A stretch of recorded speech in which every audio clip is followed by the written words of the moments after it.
Hi guys, I don't often sing the praise of Tory MPs, and it's certainly rare for me to point to the great work done by Conservative cabinet members, but hats off to Graham Stuart, the current Energy Minister, for calling out the DUP's BS over the energy payment. Now, to understand correctly, energy is a devolved power in Northern Ireland. That means that when it comes to this sector, the Northern Ireland Executive is responsible for providing support for families during the cost of living crisis. However, Northern Ireland has a problem. The DUP. They refuse to take their seats in the Northern Ireland Assembly, and they're blocking the formation of the Northern Ireland Executive. No executive, no money. But that hasn't stopped the DUP complaining and trying to blame everyone but themselves. Thankfully, Graham was having none of it. Carla Lockhart. Thank you, Mr Speaker, and can I sincerely thank you for granting this urgent question. It is a question asked on behalf of the people of Northern Ireland, for whom the cost of living crisis is biting as much as it is in other parts of our United Kingdom. Yet, Mr Speaker, whilst across GB households have received their energy bill support payment, my constituents and people right across Northern Ireland have not. £400 has been dangled in front of them but remains beyond their grasp. The promise of an additional £200 in recognition of our dependence on heating oil also remains unpaid. The previous Prime Minister assured the people of Northern Ireland that the payment would be issued in November. Today, November draws to a close and no payment. Hard-pressed families budgeting for the additional pressures of Christmas factored this government's promise into their budgeting. What has the Minister to say to these families?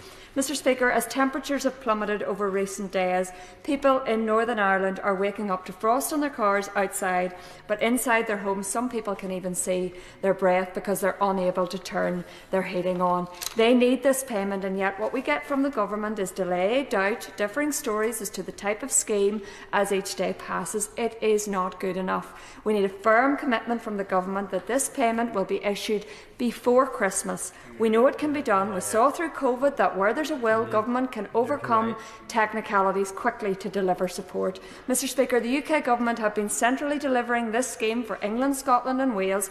The UK Government say the budget is there to issue it for Northern Ireland. The energy companies say they are ready to administer. Can the Minister clarify the exact form the payment will take and when it will come? Furthermore, if by changing the model, as indicated yesterday, by which the scheme is delivered, will it create a further delay, and when can people expect the payment? I implore you, Minister, no more delay. Make the payment and honour the commitments given to the people of Northern Ireland. Minister. Thank you, Mr Speaker. Well, of course, as I said, energy is devolved, and I understand why her party is not part of that executive, but it has consequences. And that meant that we did not start until August, and we should not be doing this. The executive in Northern Ireland should be doing it. That is the truth. I met with CEOs of the energy suppliers last week. Whatever she may have heard, they are not ready. Their systems do not allow the dispensing, the cashing out, and I hope she agrees with me. I don't want to see a stranded credit to an electricity account that people can't access. I have insisted that we find a way to make sure that people can cash that out and use it to meet their heating oil bills this winter. That is my insistence. We had a roundtable on Monday with my officials with the suppliers. Again yesterday. I'm receiving daily updates, and I'm determined to find a way to ensure that we can allow cashing out this winter. But in answer to the honourable lady's question, I do not see, given the situation, given that late handing over from the executive to us, given the situation with suppliers, that we are going to be able to stand that up before Christmas. But we are aiming to stand that up in January if we possibly can. That is my aspiration and my aim, and that is what I'm seeking to achieve. So there you have it. The DUP are blocking the executive from forming, and the Minister has said, look, we can't dispense this money because there isn't an executive. Why is there no executive? Because the DUP don't want an executive.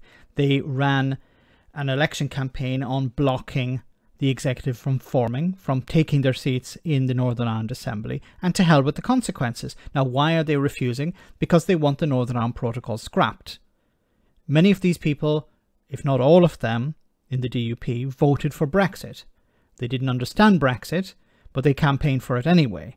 They didn't care what the consequences of Brexit would be for their constituents, and they still support Brexit.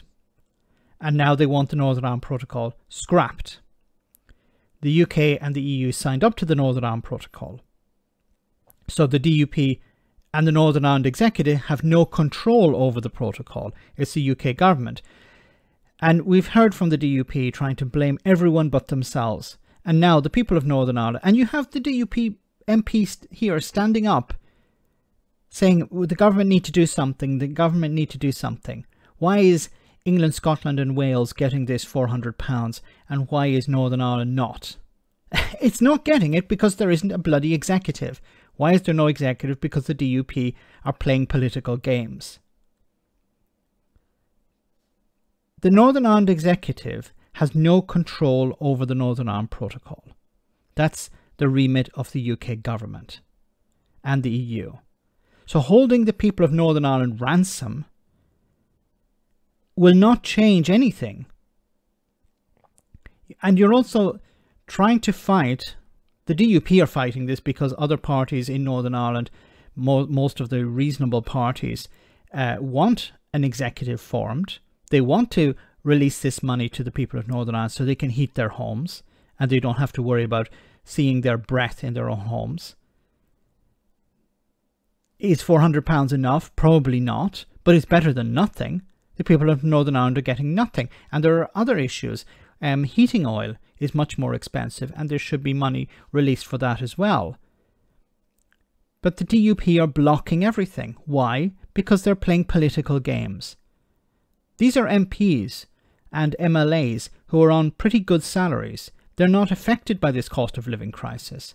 So if they don't feel it, they don't need to worry about it. And they're not moved by it. And I would love to know what their constituents think. Because they're the ones who are suffering. The lady who stood up here, her constituents are suffering, and she even said it. They're worried about the heating their homes. And she's blocking that because she has to play political games. Complaining about the consequences of Brexit, even though we told them at the time there are going to be consequences to Brexit. And people like her responded by saying, this is Project Fear, there's nothing to worry about. Brexit is wonderful for Northern Ireland, is wonderful for the UK. And they backed the wrong horse.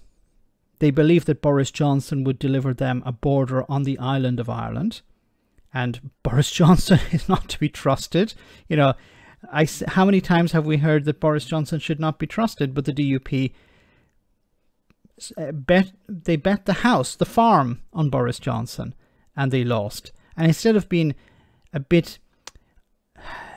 showing a bit of humility, they decided, no, we're going to fight another battle. We're going to fight against the protocol. And the people of Northern Ireland are suffering the consequences of this ridiculous charade.